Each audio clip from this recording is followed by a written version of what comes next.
नमस्कार साथियों, मैं मनीष मेवाला आप सभी का आपके अपने चैनल में तहे दिल से स्वागत और अभिनंदन करता हूं। आज हम लोग पढ़ रहे हैं कक्षा 11 की राजनीति विज्ञान का अध्याय 6 न्यायपालिका दी जुडिशरी और आज है हमारा उसका लेक्चर नंबर 3।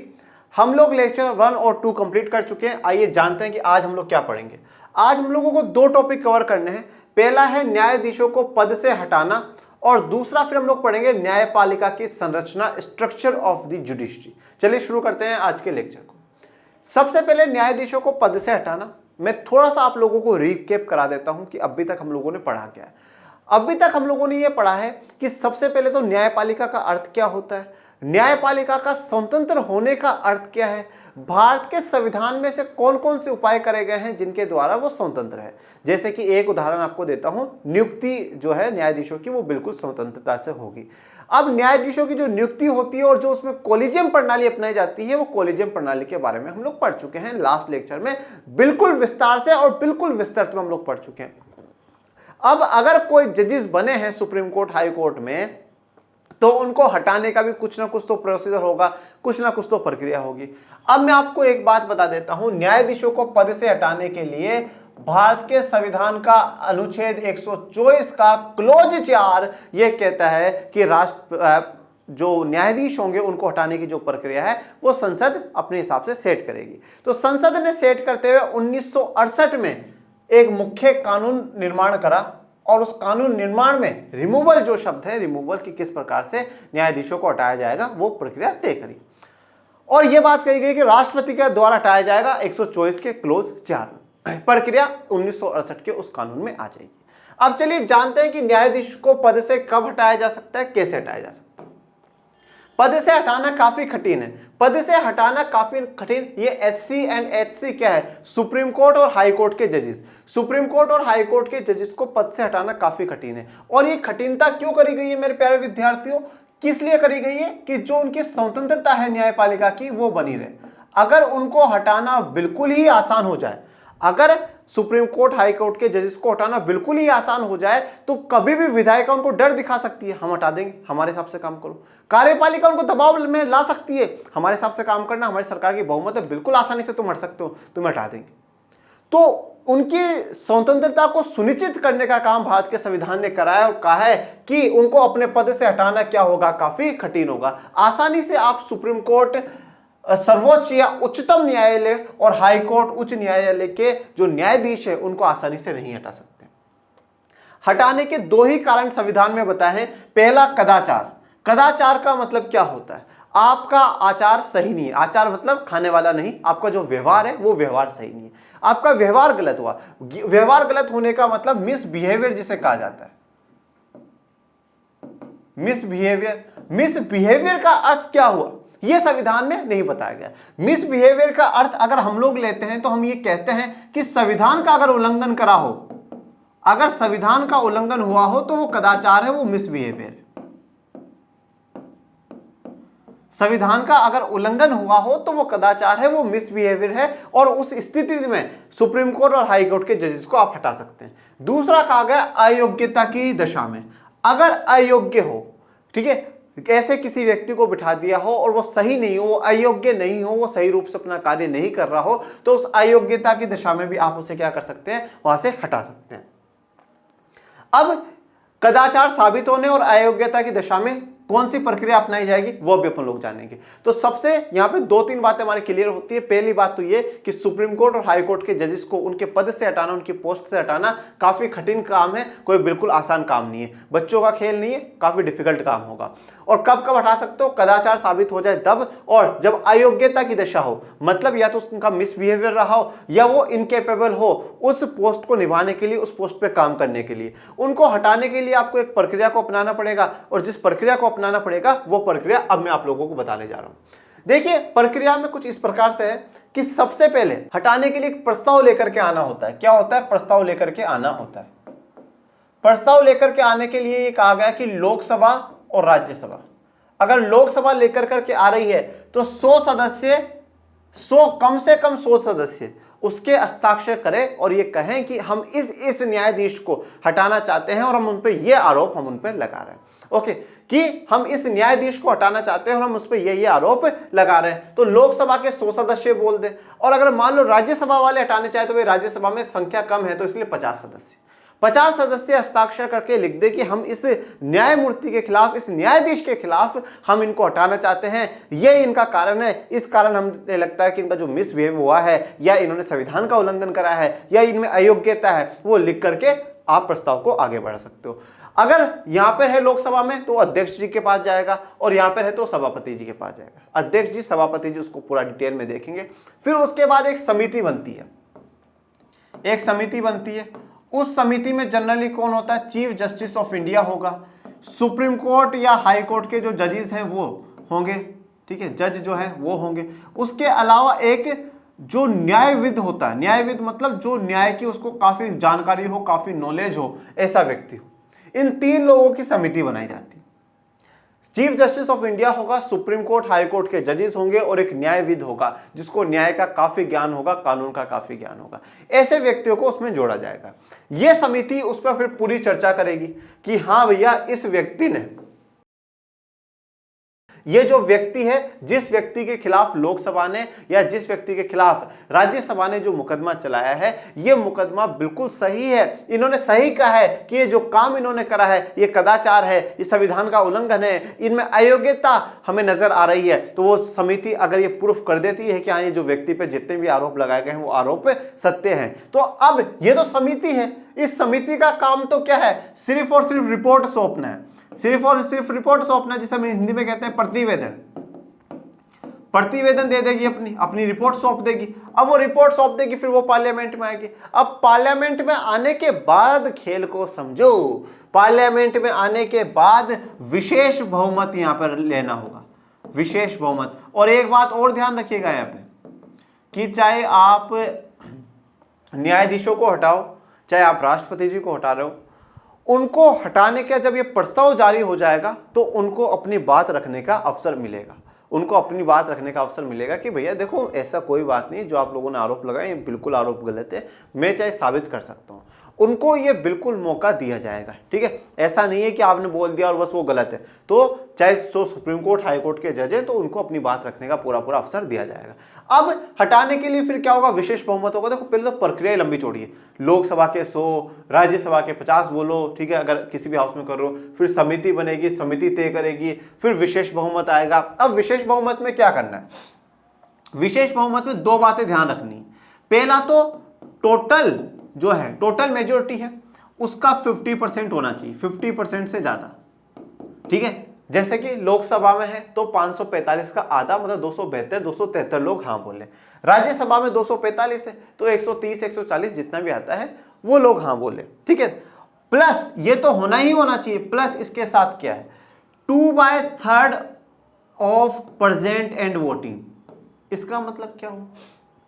जैसे कि फॉर एग्जाम्पल मैं कहता हूं कि टोटल यहां पर है तो वो 274 हो गया, चलिए, लोकसभा का 2/3% ऑफ वोटिंग। 2/3% ऑफ वोटिंग का मतलब ये हो गया कि 400 लोग अभी बैठे हैं, ठीक है ना, 400 लोग अभी बैठे हैं। चलो मान लो 450 लोग बैठे हैं, उन 450 में से 400 लोगों ने क्या करा? वोट करा। 400 लोगों ने जब वोट करा तो अब आप इसको कैंसिल कर दोगे तो कितना आ जाएगा भैया? 800 भाग 3 से 2, 400 को 2 से गुणा करा 800, 800 में 3 का भाग दोगे तो भैया 3 दूनी 6, 2 बचेगा 20, 3 छिंग 18, फिर ये 3 छिंग, फिर वो जो 6 चलता ही जाएगा, तो 2 6 आ जाएगा, तो 266.6, ठीक है, ये है। तो अब वो भी और ये भी, मतलब 274, जो भी ज्यादा होगा वो माना जाएगा, ये जरूरी है।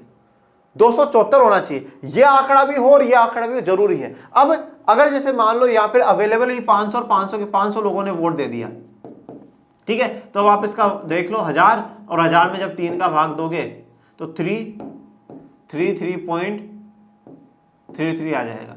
अब वहां 333 दिए 274, तो 333 ज्यादा है, बिल्कुल उसको मानेंगे। उस हिसाब से चलेगा। मतलब कम से कम 274 और जितने प्रेजेंट है उसका 2/3 तो होना ही होना चाहिए। यह विशेष बहुमत, और विशेष बहुमत पारित करना इतना आसान नहीं होता। अपन लोगों ने चारों प्रकार के बहुमत पढ़े हैं बच्चों। साधारण बहुमत भी मैंने आपको पढ़ाया है, विशेष बहुमत भी मैंने आपको पढ़ाया है, ठीक है ना। सारे जो बहुमत है, चारों बहुमत है, वो मैंने आपको पढ़ाया है। अब आप इन चीजों को, एक एक चीजों को बारीकी से समझो। जब आपने स्टार्टिंग में आर्ट्स को पढ़ना शुरू करा होगा तो आपको लग रहा होगा अरे यार क्यों मनीष सर एक्स्ट्रा पढ़ाते हो, क्यों फालतू में आप इतना डीप में लेकर के जाते हो, जो किताब में लिखा हो वो समझा दो ना यार। पर अब आज आपको समझ में आ रहा है कि विशेष बहुमत सर ने पहले पढ़ाया था, और अगर आपने सच में ईमानदारी से उस चीज को पढ़ा है, अगर आपने सच में उनको कॉपी में, रजिस्टर में कॉपी डाउन करा है, तो आपको आज समझ में आ जाएगा कि हाँ मनीष सर ने विशेष बहुमत पढ़ाया था, बिल्कुल सही है, और ये विशेष बहुमत अब यहां पर अपनाने काम आ रहा है। ठीक है, जो भी चीज हमारी पढ़ी हुई होगी, मैं गारंटी के साथ कहता हूं बेटा, वो खराब नहीं जाएगी, वो आपके काम ही आएगी। वो आपके 11th में काम आएगी, वो आपके 12th में काम आएगी, वो आपके कंपटीशन के एग्जाम में काम आएगी। और मुझसे लिखवा लो, कहीं पर भी काम ना आए तो फिर वो जीवन में तो काम आएगी, लाइफ में तो 100% वो चीज काम आएगी आएगी बच्चों। क्योंकि अपन क्या पढ़ रहे हैं, अपन पॉलिटी पढ़ रहे हैं, राजनीति विज्ञान पढ़ रहे हैं, और जिससे क्या होता है कि देश चलता है, और देश चलता है तो वो चीज तो हमें पता होनी चाहिए। हमें अब हमेशा, कभी मान लो कि लोकसभा में आवाज उठी कि इस न्यायाधीश को हटाना है, अब सब सोचते रह जाएंगे कैसे हटेगा कैसे हटेगा। आपको पता है, रुक जाओ, रुको जरा, मैं बताता हूं कैसे हटेगा। पहले ये प्रस्ताव यहां से जाएगा, यूं होगा, फिर ऐसा होगा, और हाँ पहले लोकसभा ने ये कर दिया, फिर राज्यसभा पूरा वही प्रोसीजर अपनाएगी, और फिर राष्ट्रपति जी के पास साइन जाएगा होने के लिए। क्योंकि हटा तो राष्ट्रपति जी सकते हैं, नियुक्त राष्ट्रपति जी ने कराया तो हटाएंगे भी राष्ट्रपति जी। राष्ट्रपति जी के बिना तो आप हटा भी नहीं सकते हो। तो एक लंबा बड़ा प्रोसीजर अपनाया गया है, और इस प्रोसीजर के एक एक अंग, एक एक छोटे छोटे जो भाग है, वो मैं आपको समझाते हुए जा रहा हूं। मैं चाहता हूं कि क्रांति लेकर के आ जाओ आप लोग। सोशल साइंस में, आर्ट्स के सब्जेक्ट में लोग कहे कि हाँ यार आर्ट्स भी पढ़ सकते हैं हम लोग, और जितना हम आर्ट्स में पढ़ सकते हैं, जितना ज्ञान हम आर्ट्स में ले सकते हैं, मतलब गजब ही है, जीवन ही सुधर जाए हमारा, इतना हम लोगों को पढ़ना है। चलिए आगे बढ़ते हैं। अब ऐसा करा गया तो करा क्यों गया कि भैया इतना कठोर नियम बनाया गया, इतनी कठोर व्यवस्थाएं करी गई, क्यों करा गया? अब देखो, नियुक्ति दी गई कार्यपालिका के हाथ में। नियुक्त कौन कर रहा था? राष्ट्रपति साहब कर रहे थे। कार्यपालिका को दी गई। अब देखो, आप सबको पता है कार्यपालिका में कौन आता है? राष्ट्रपति जी कार्यपालिका में आ जाएंगे, प्रधानमंत्री और उनका पूरा मंत्रिमंडल है वो क्या आ जाएगा? कार्यपालिका में आ जाएगा। राष्ट्रपति जी जो भी काम करते हैं वो काउंसिल ऑफ मिनिस्टर, या हम कह सकते हैं मंत्रिमंडल, मंत्री परिषद के अनुसार करते हैं, जिसके मुखिया कौन है? प्रधानमंत्री। काउंसिल ऑफ मिनिस्टर, मंत्री परिषद, मंत्रिमंडल का मुखिया कौन है? प्रधानमंत्री है। मतलब आप कह सकते हो कि प्रधानमंत्री की एडवाइस पे, सलाह पर राष्ट्रपति जी काम करते हैं। तो नियुक्ति जो है, अपॉइंटमेंट है, वो किसको दिया गया है? कार्यपालिका को सौंपा गया है। हटाने की शक्ति किसको दी गई है? विधायिका को दी गई। हटाने की शक्ति विधायिका को दी गई। अब इस चीज को आप समझिएगा, ऐसा क्यों करा गया? नियुक्ति कार्यपालिका को सौंपी गई, अपॉइंटमेंट कार्यपालिका को सौंपा गया। कार्यपालिका को लगा कि हाँ भैया ये सही है तो कर सकते हैं। और कार्यपालिका में भी कहा गया है कि राष्ट्रपति जी सुप्रीम कोर्ट के चीफ जस्टिस ऑफ इंडिया से सलाह कर सकते हैं, परामर्श ले सकते हैं। सुप्रीम कोर्ट, हाई कोर्ट के जजेस से बातचीत कर सकते हैं, अन्य परामर्श ले सकते हैं। वो पूरी एडवाइस लेकर के फिर ही बेस्ट व्यक्ति को सुप्रीम कोर्ट, हाई कोर्ट में जज, न्यायाधीश नियुक्त करेंगे, या मुख्य न्यायाधीश वरिष्ठता के आधार पर नियुक्त करेंगे। तो नियुक्ति का जो आधार है वो बिल्कुल साफ सुथरा है, और मतलब जो बिल्कुल गजब का व्यक्ति होगा वही वहां जाकर के बैठेगा। तो कार्यपालिका ने इसको अपॉइंट कर दिया। अब देखिए, कार्यपालिका ने अपॉइंट करा है, हो सकता है कल को कार्यपालिका धमकाए, डराए सुप्रीम कोर्ट के जजेस को, सरकार के अनुसार काम करो नहीं हटा देंगे तुम, सरकार के अनुसार काम करो नहीं तो हटा देंगे तुमको। अगर इस प्रकार से डराए, इस प्रकार से धमकाए, तो वो सही न्यायपूर्ण जो काम है वो नहीं कर पाएगी न्यायपालिका, और नहीं कर पाएगी तो फिर न्यायपालिका कैसे रह जाएगी? इसलिए कहा गया कि नियुक्त तो कौन कर दे? कार्यपालिका कर दे, पर हटाने की शक्ति विधायिका को दो। विधायिका को क्यों दो? क्योंकि 2/3 प्रेजेंट एंड वोटिंग चाहिए होगा, प्रेजेंट एंड वोटिंग चाहिए होगा 2/3, तो उसमें विपक्ष वाले भी आ जाएंगे। सरकार तो 50% पर ही बन जाती है, और ये 2/3 तो 75% है। और कार्यपालिका जो सरकार है वो तो 50% लेकर के बैठी है, 75% थोड़ी है। 25% तो आपको विपक्ष वाले चाहिए ही होंगे। आपकी 60% भी मेजोरिटी होगी तो 15% तो विपक्ष का साथ लेना ही होगा, और जरूरी थोड़ी विपक्ष उस न्यायाधीश को हटाना ही चाहे। ये जो कठोर व्यवस्था बनाई गई है, वो कठोर व्यवस्था क्यों बनाई गई है? इसीलिए बनाई गई है कि न्यायपालिका पर किसी भी प्रकार का दबाव ना रहे। अब आपको ये समझ में आ गया होगा कि जो हम कहते हैं कि न्यायपालिका में न्यायाधीशों को हटाना कठिन प्रक्रिया है, वो स्वतंत्रता को सुनिश्चित करता है न्यायपालिका की। कैसे करता है वो भी हम समझ चुके हैं। न्यायपालिका की स्वतंत्रता बची रहे, ये पूरा सिस्टम रचा तो रचा क्यों, ये पूरा जाल बिछाया तो बिछाया क्यों? सबसे इंपॉर्टेंट कारण, न्यायपालिका की स्वतंत्रता बची रहे। अगर न्यायपालिका स्वतंत्र रहेगी, न्यायपालिका अच्छे निर्णय देगी, डिसीजन सही देगी, तो लोगों का विश्वास बना रहेगा। देखिए विधायिका जो है ना, विधायिका से लोगों की उम्मीदें टूट जाती है, कार्यपालिका से लोगों की उम्मीदें टूट जाती है, पर हमेशा जो विश्वास बना रहता है ना, वो न्यायपालिका में बना रहता है कि कुछ भी हो जाए न्यायपालिका है। कोर्ट में भी केस चल रहा है, देखेंगे, कुछ भी कभी हो जाता है कोर्ट में मिलेंगे। क्यों? क्योंकि लोगों को न्यायपालिका पर विश्वास है। और वो विश्वास क्यों है? क्योंकि हम मानते हैं कि वो स्वतंत्र है, और वो स्वतंत्रता उसको किसने दी है? भारत के संविधान ने दी। भारत का संविधान उसे स्वतंत्र बनाता है कि आपको विधायिका, कार्यपालिका किसी के भी दबाव में नहीं आना। आप बिल्कुल फ्री होकर के काम करिए, आप जनता के लिए, देश के लिए जो उचित रहे वो काम आप करिए। तो ये इतना कठिन प्रोसीजर का पहला कारण तो स्वतंत्रता बची रहे। दूसरा, शक्ति संतुलन भी बना रहे। शक्ति संतुलन कैसे बना रहे? आपने कार्यपालिका को नियुक्ति की पावर दे दी, विधायिका को हटाने की पावर दे दी, तो दोनों में शक्ति संतुलन बना हुआ ना। देखिए हम लोग पढ़ते हैं कि शासन के 3 अंग होते हैं, शासन के विभिन्न अंग। शासन के विभिन्न अंग हम लोग पढ़ते हैं, तो शासन के कितने अंग होते हैं बच्चों? 3 होते हैं। विधायिका, उसके बाद कार्यपालिका, और उसके बाद न्यायपालिका।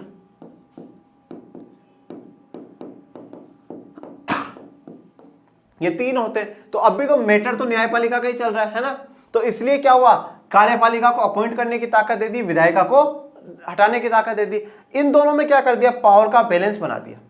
अगर हम कार्यपालिका को ही हटाने की भी ताकत दे देते तो कार्यपालिका ज्यादा पावरफुल हो जाता, विधायिका कमजोर हो जाता। परंतु यहाँ पे कार्यपालिका को क्या करा, हमने बनाने की पावर दी, तो इनको हटाने की पावर दी है, ठीक है ना। और जो पूरा प्रोसीजर इंडिया में तो जो डिसाइड कर रखा है वो न्यायपालिका ने डिसाइड कर रखा है कि हमें नियुक्त कैसे करा जाएगा, ठीक है ना। तो कोलिजियम सिस्टम जो है, कॉलेजियम जो व्यवस्था है जो पूरी दुनिया में अनोखी है, ठीक है, जो सिर्फ और सिर्फ भारत में कॉलेजियम सिस्टम चलती है। तो ये कॉलेजियम सिस्टम न्यायपालिका, मतलब तीनों के पास अपनी अपनी पावर्स है। मैं सिर्फ यहां पे ये कहना चाहता हूं, न्यायाधीश को हटाने का असफल प्रयास। अब देखिए, अब हमेशा एक सवाल ये जीवन में उठता है, जब भी कोई ऐसा बात आती है कि सर राष्ट्रपति पे महाभियोग लगाया क्या सर कभी?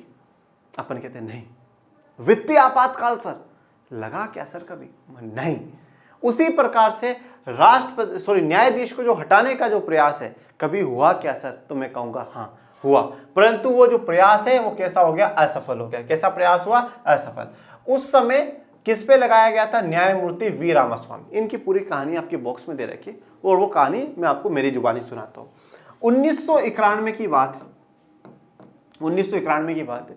1991 का दौर वैसे है ना, आप कहेंगे ना तो काफी फेमस रहा है, जाना माना दौर रहा है। एक तो भारत में आर्थिक व्यवस्थाओं में बदलाव आया, हम मिश्रित अर्थव्यवस्था थे, हम समाजवाद की तरफ झुकाव था, अब हम लोग पूंजीवाद की तरफ जा चुके थे।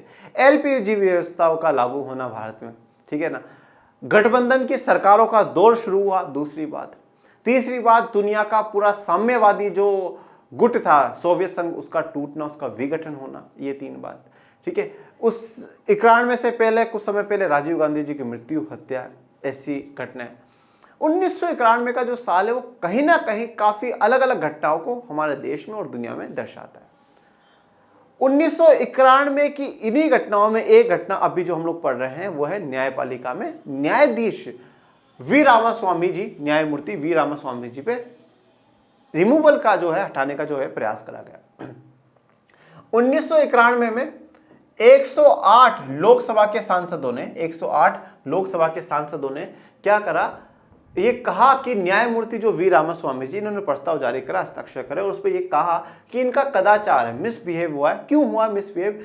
जब ये न्यायमूर्ति वी रामास्वामी जी पंजाब और हरियाणा, मतलब कहां पर, चंडीगढ़ हाई कोर्ट में, CHC का मतलब क्या हो गया, चंडीगढ़ हाई कोर्ट में जब ये न्यायाधीश थे, तब इन्होंने क्या करा है, जो सरकारी धन है, जो वित्तीय धन है, उसका निजी उद्देश्य में इस्तेमाल करा है।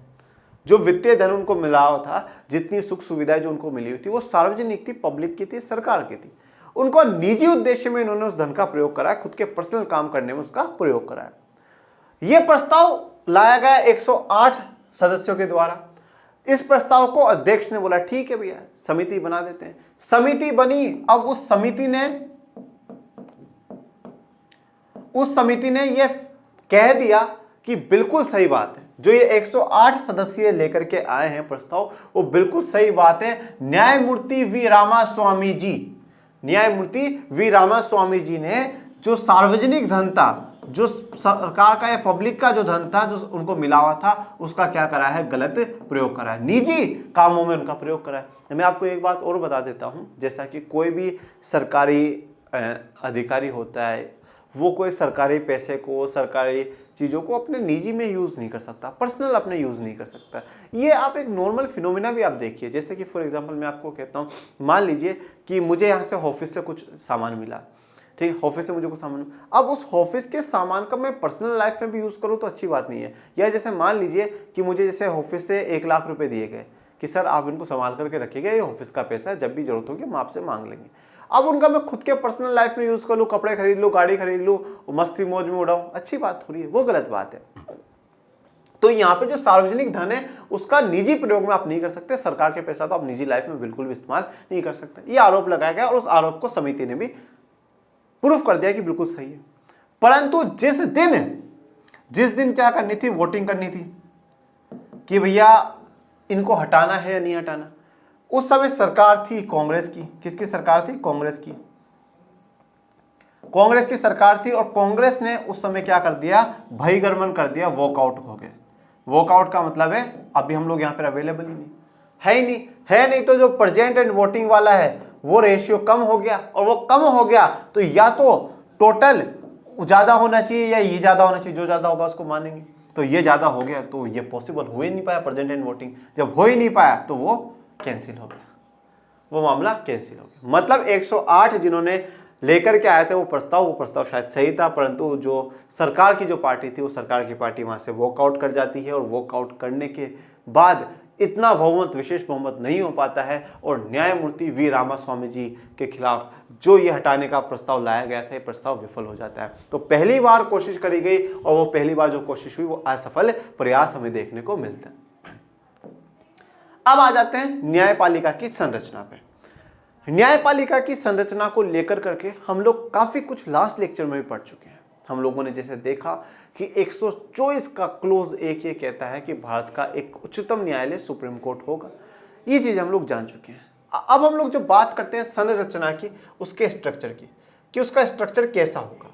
स्ट्रक्चर में यहाँ पर कहा जाता है कि भारत के न्यायपालिका का जो स्ट्रक्चर है वो एक पिरामिड जैसा है। पिरामिड क्या होता है? बिल्कुल एक आप कह सकते हैं त्रिभुज के आकार का जैसा है। नीचे जो न्यायालय होंगे उनको हम लोग क्या कहते हैं? जिला न्यायालय कहते हैं। जिला न्यायालय कहा जाता है। उसके ऊपर जो न्यायालय आएंगे उसको हम लोग कहते हैं उच्च न्यायालय, या जिसे इंग्लिश में कहा जाता है हाई कोर्ट्स।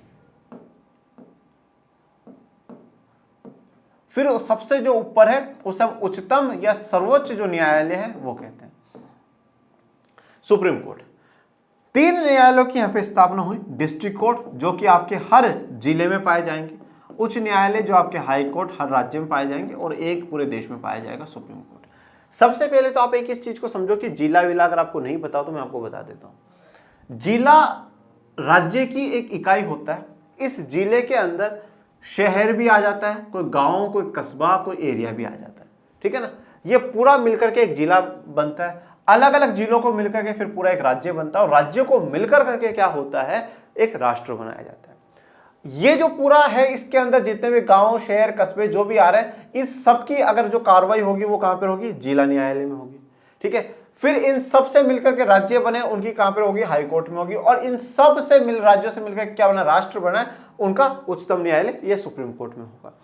तो डिस्ट्रिक्ट कोर्ट, हाई कोर्ट और सुप्रीम कोर्ट। तो डिस्ट्रिक्ट कोर्ट हर डिस्ट्रिक्ट में, हर जिले में होंगे। हाई कोर्ट हर राज्य में होंगे। राज्य का सबसे जो उच्च जो स्थान है न्यायपालिका का वो हाई कोर्ट है। और ये बात हो सकती है कि 2 राज्यों के लिए एक हाई कोर्ट भी हो, जैसा कि हम लोग देखते हैं पंजाब और हरियाणा के लिए चंडीगढ़ हाई कोर्ट ही है। और सुप्रीम कोर्ट देश का सर्वोच्च स्थान है न्यायपालिका का, जो कि ये उच्चतम न्यायालय या सर्वोच्च न्यायालय, एपेक्स इंस्टीट्यूशन हम लोग उसको मानते हैं। यहां पर एक बात, जैसा कि हम लोग एकीकृत में पढ़ करके आए थे, जैसा मान लीजिए कि एक व्यक्ति यहां पर अपील करता है, अगर वो यहां से संतुष्ट नहीं है वो हाई कोर्ट जा सकता है, हाई कोर्ट से वो सुप्रीम कोर्ट जा सकता है। और अगर मौलिक अधिकारों का, अगर फंडामेंटल राइट्स का उल्लंघन हुआ है, अगर फंडामेंटल राइट्स का उल्लंघन हुआ है तो वो अनुच्छेद 226 के तहत, आर्टिकल 226 के तहत वो हाई कोर्ट भी जा सकता है और आर्टिकल 32 के तहत वो डायरेक्ट सुप्रीम कोर्ट भी जा सकता है। अगर मौलिक अधिकारों का ये उल्लंघन हुआ है तो वो इसको भी नहीं जाए, यहां पर भी नहीं जाए, यहां पर भी नहीं जाए, वो डायरेक्ट यहां जा सकता है। मौलिक अधिकारों का मामला ये नहीं सुनेंगे, ये सुनेंगे और ये सुनेंगे, तो वो यहां पर भी जा सकता है, यहां पर भी जा सकता है। इस प्रकार से इसकी पूरी संरचना न्यायपालिका की बनाई गई है। अब आपका पूरा डायग्राम में आपका पूरा समझा रखा है, डायग्रामेटिकल रिप्रेजेंटेशन आपकी किताब में दे रखा है। हम कह सकते हैं कि एक बॉक्स के प्रकार में उन्होंने दिया है। अब अपन उसको एक एक बार अपन समझते हैं। चलिए देखिए, न्यायपालिका की संरचना के लिए क्या कहा जाता है? एकीकृत न्यायिक व्यवस्था। एकीकृत न्यायिक व्यवस्था का मतलब हो गया इंटीग्रेटेड।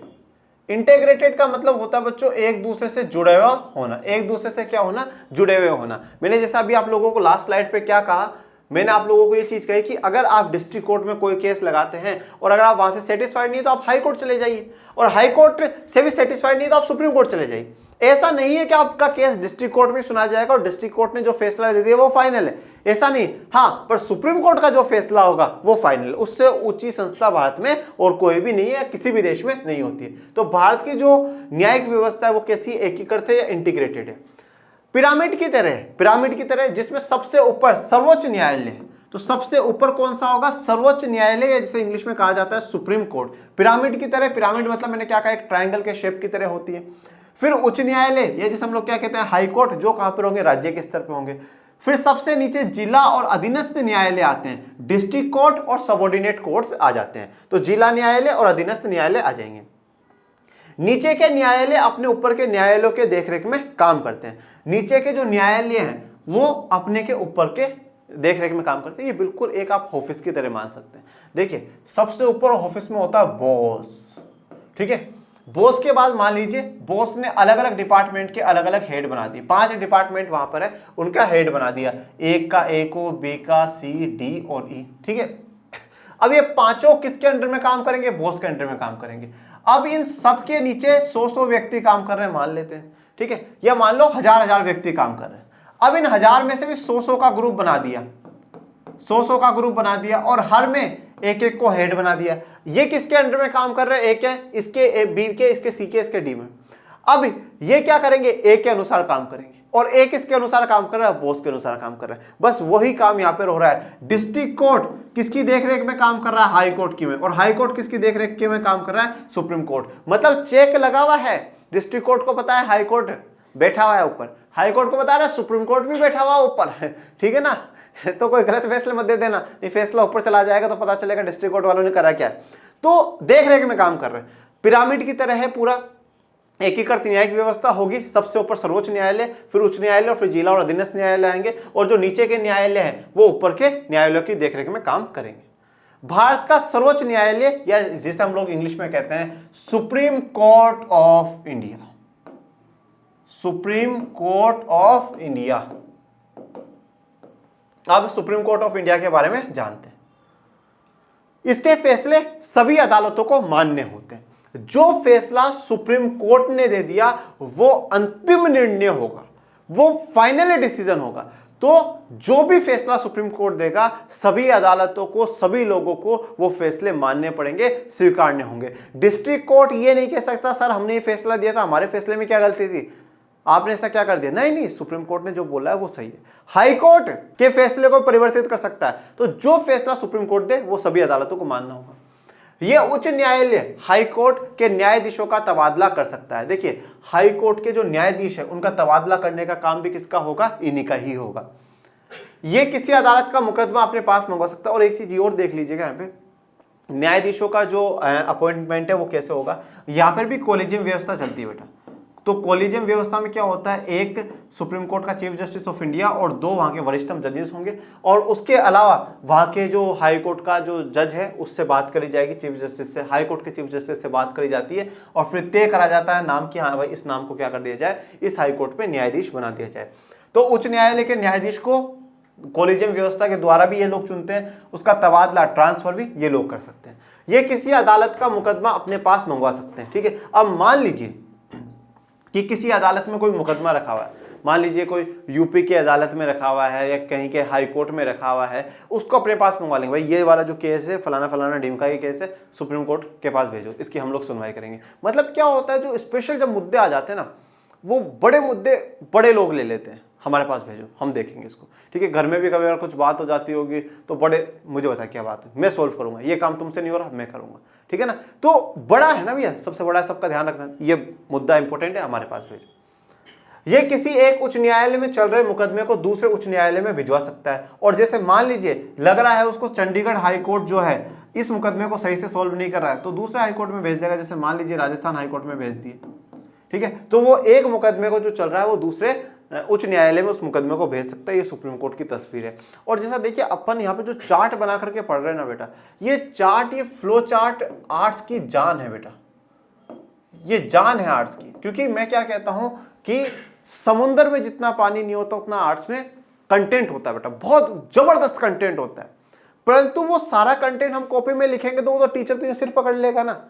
तो बेस्ट तरीका ये होता है फ्लो चार्ट्स का यूज करना, कम से कम वर्ड्स का इस्तेमाल करना। ठीक है ना, अब जैसे यहाँ पर आप और भी मैं डिटेक्ट कर सकता था, पर आप लोगों को फिर समझ में नहीं आए तो फिर आप कहोगे सर क्या कर दिया। जैसे इसके वर्ड हटा सकते हो, फैसले सभी अदालतों को मानने पड़ते हैं, क्योंकि हमने ऊपर लिख दिया ना सर्वोच्च न्यायालय, उच्च न्यायालय और न्यायाधीशों का तबादला, बस इतना भी लिख सकते हैं। कर सकता है तो ये तो हेल्पिंग शब्द है यार, कर सकता है क्या करेगा, ऑफकोर्स ही बात है। किसी अदालत का मुकदमा अपने पास मंगवा, बस इतना इन्फॉर्म। ठीक है कि एक, ये तो आपको लिखना ही पड़ेगा, एक उच्च न्यायालय का मुकदमा दूसरे न्यायालय में भिजवा सकता है, ये तो लिखना। तो शॉर्ट जितना आप करेंगे और जितना फ्लो चार्ट्स का, जितना आप डायग्राम का इसमें इस्तेमाल करेंगे, काफी अच्छे मार्क्स आपको 11th में 12th में, यहां तक कि यूपीएससी लेवल तक मिलेंगे।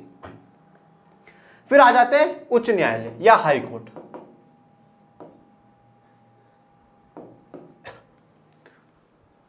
निचली अदालतों के फैसले पर की गई अपील की सुनवाई कर सकता है। तो अब जैसे मान लीजिए कोई डिस्ट्रिक्ट कोर्ट ने कोई अपील करी है, उस वो ऊपर चली गई, डिस्ट्रिक्ट कोर्ट का कोई फैसला है वो हाई कोर्ट में ले गया कोई बंदा, तो उन निचली अदालतों के फैसले पर अपील की सुनवाई कर सकता है। अपील करी तो उसकी सुनवाई करेगा।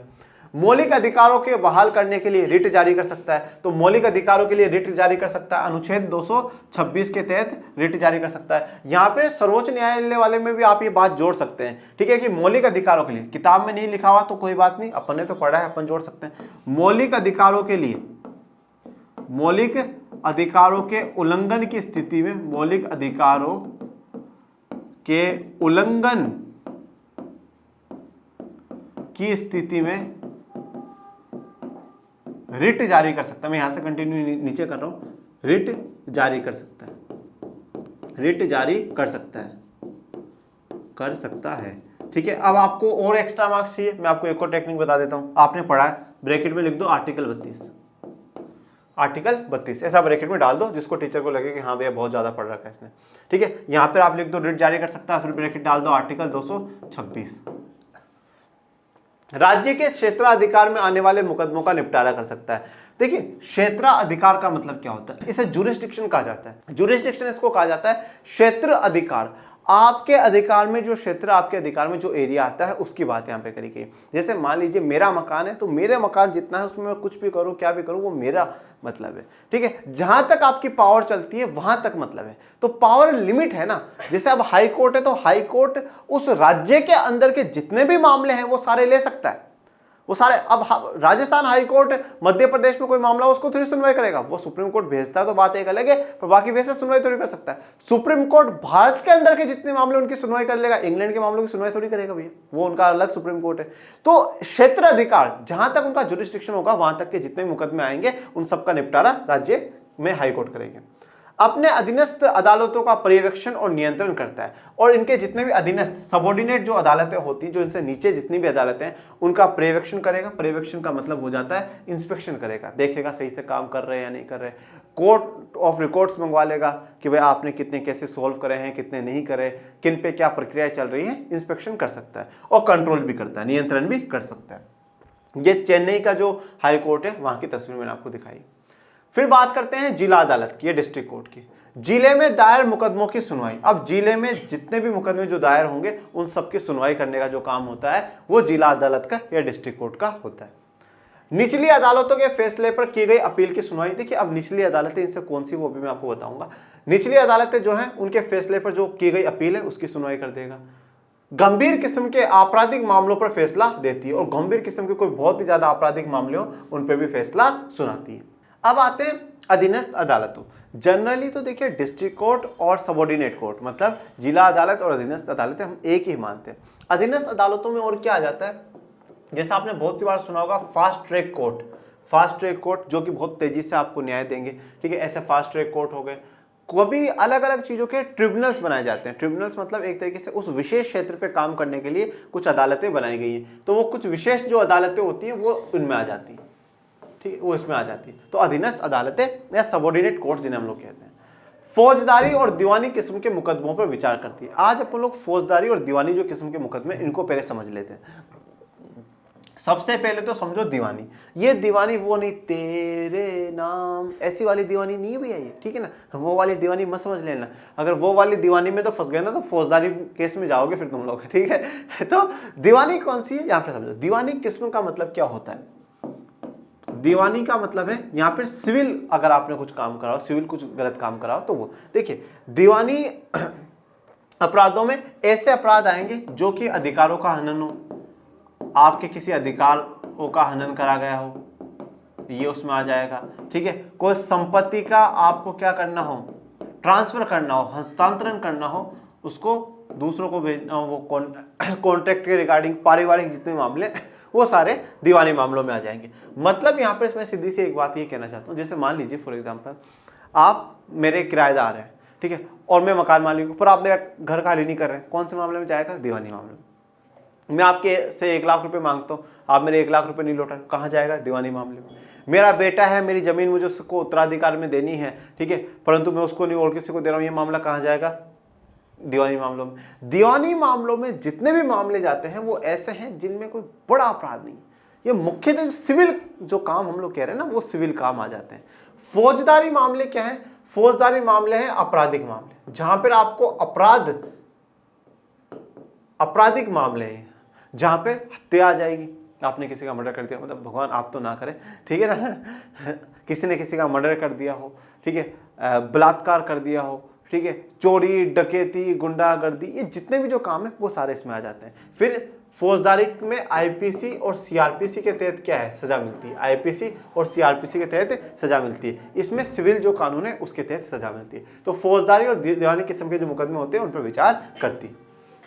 ओके, इनमें मतलब जनरली दीवानी वालों में कोई ऐसे बहुत बड़ी सजा नहीं होगी कि बहुत ही बड़ी सजा होगी, जाओ तुम्हें फांसी पे चढ़ा देंगे, ऐसा नहीं होता। ये फौजदारी वालों में होता है, आपने अपराध करा, आपने किसी की हत्या कर दी, वो उनमें भी इतनी जल्दी नहीं होती कि भाई बस मर्डर करते ही आपको हत्या, ठीक है ना, ऐसा नहीं है। वो कोई बहुत ही जो हीनियस क्राइम से कहा जाता है, मतलब बहुत ही गलत क्राइम है, उस केस में सजा दी जाती है, मतलब फांसी दी जाती है। बाकी दीवानी मामलों में तो जुर्माना लगा दिया जाएगा और ऐसे काम है, ठीक है, वो काफ़ी पर फिर ये लॉ में चला जाता है, जुडिशरी लॉ में चला जाता है। अगर आप इसमें और जितना विस्तार में जाएंगे खूब लॉ की कानून की किताबें खुल जाएंगी। चलिए ठीक है ना, तो आज अपन इसको यहीं विराम देते हैं और आगे अब नेक्स्ट लेक्चर में अपन लोग देखेंगे क्षेत्राधिकार न्यायालय का। आप मुझे बताइएगा कमेंट बॉक्स में आज का लेक्चर आपको कैसा लगा, और प्लीज़ लाइक शेयर सब्सक्राइब करो, ज़्यादा से ज़्यादा लोगों तक इसको फैलाओ कि सब अभी से ही 11th से ही मतलब यूपीएससी की जो नींव है उसको तैयार कर ले, ठीक है ना। नींव तैयार कर लेंगे तो वो बिल्कुल फिर तैयार हो जाएंगे, परिपक्व हो जाएंगे कि नहीं भैया हम तो तैयार, हम यूपीएससी करेंगे, ठीक है ना। तो आप भी पढ़ते रहे और इसको आगे बढ़ाते रहे। मिलेंगे नेक्स्ट लेक्चर में, तब तक के लिए थैंक यू सो मच। जय हिंद, जय भारत।